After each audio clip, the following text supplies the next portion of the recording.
Salut les amis, j'espère que vous allez bien. On est parti pour la vidéo du jour. On est à J-1 du retour des merengues sur les terrains. Demain 21h, on rappelle le programme. Et cette rencontre face à Osasuna, un adversaire assez solide et coriace, hein.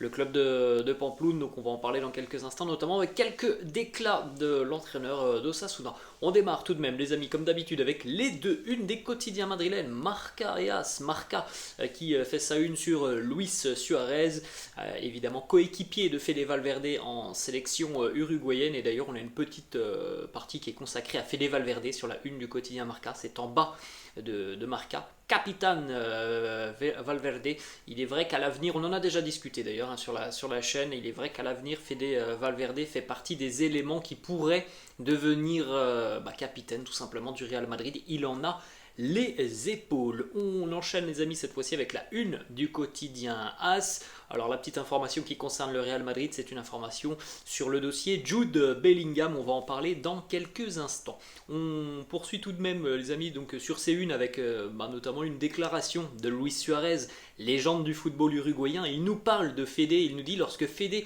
a fait ses débuts avec la sélection nationale en 2017, je lui ai dit qu'il me rappelait Steven Gerrard. Il a fait de grands progrès depuis et il est entouré de grandes stars. Ça lui a fait beaucoup de bien. On a vu la dimension prise par Fede. On ne cesse de le rappeler, les amis. C'est un joueur diablement important pour le Real Madrid, ça devient de plus en plus aussi un patron pour sa sélection nationale. On espère que tout se passera bien aussi pour Fede lors du mondial. C'est un joueur qui est évidemment a mérité d'être présent avec sa sélection de par ce qu'il fait depuis de nombreuses semaines, de nombreux mois maintenant. Il mérite cette belle opportunité d'être présent au mondial avec la sélection uruguayenne et évidemment qu'il fera partie du voyage puisque c'est un des leaders de la sélection. Autre petite information les amis qui concerne justement Fede Valverde, il me semble qu'on en a parlé hier ou avant-hier, Fede qui a remporté donc le trophée de joueur du mois en Liga, hein, bravo à Fede parce que voilà c'est quand même quelque chose de très très fort.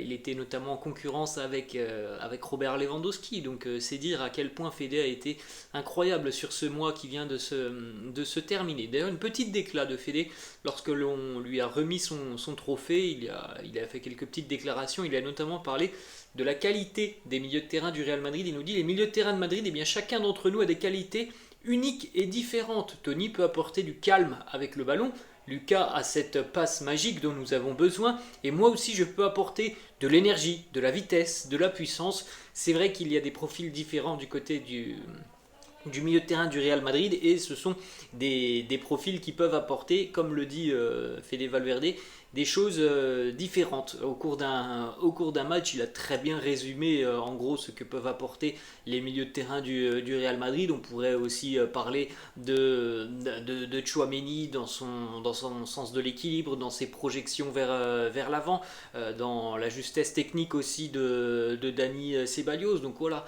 chacun des milieux de terrain du Real Madrid a quelque chose à apporter et en général le fait plutôt bien. C'est une information importante tout de même pour montrer à quel point aussi il y a une diversité de joueurs au milieu de terrain côté madrilène. Il y a beaucoup de profils qui vont se compléter. Ça aussi c'est quelque chose à prendre en compte. Voilà, les joueurs apportent différentes choses évidemment selon leur qualité et leur registre sur le terrain. Ensuite, on continue les amis cette fois-ci avec l'information que l'on a vue sur le quotidien AS qui concerne Jude Bellingham. Et bien on a deux informations aujourd'hui les amis qui concernent le mercato du Real Madrid. On sait que le Real a coché un nom pour son mercato estival 2023. Ça sera celui de Jude Bellingham qui est la priorité véritablement du mercato 2023. Fabrizio Romano a annoncé hier que évidemment il y avait énormément de grands clubs qui étaient présents sur le dossier Jude Bellingham, qu'à l'heure actuelle il n'y a pas de prix fixé à Jude Bellingham. Le Borussia Dortmund va clarifier la situation de Bellingham et son prix après le mondial, donc c'est pas prévu pour maintenant, et de toute façon Bellingham aussi n'a pas prévu de prendre sa décision aussitôt dans la saison, hein. Ça interviendra évidemment en début d'année 2023 je pense, hein. C'est souvent le cas. Alors, en tout cas ce que l'on sait c'est que Liverpool, Manchester City, Chelsea, Manchester United et le Real Madrid sont sur le dossier. D'après le quotidien AS, il semblerait, hein, que le prix de Jude Bellingham puisse varier entre 130 et 150 millions d'euros l'année prochaine. Donc c'est tout de même, les amis, un prix conséquent, hein. Donc évidemment que tous les clubs ne pourront peut-être pas s'offrir Jude Bellingham. Donc on verra si le Real sera en mesure l'année prochaine d'aller le chercher du côté du Borussia Dortmund. Autre information, les amis, qui concerne encore une fois l'une des pistes du Real Madrid qui évolue encore une fois en Bundesliga, c'est Christopher Nkunku. Donc là aussi c'est Fabrizio Romano qui nous annonce une mauvaise nouvelle. Alors bon, déjà le fait de savoir que Jude Bellingham va coûter certainement très très cher, c'est pas forcément une bonne nouvelle. Et on apprend aussi que visiblement le Real Madrid se serait fait devancer sur le dossier Christopher Nkunku. Fabrizio Romano a annoncé hier que Christopher Nkunku avait déjà passé on va dire ça comme ça, une prévisite médicale avec les Blues de Chelsea, que l'information a même été confirmée par le quotidien allemand Bild, et que à l'heure actuelle Chelsea prépare un contrat à long terme pour Nkunku et qui pourrait le lier avec les Blues pendant de nombreuses années à partir de l'été 2023.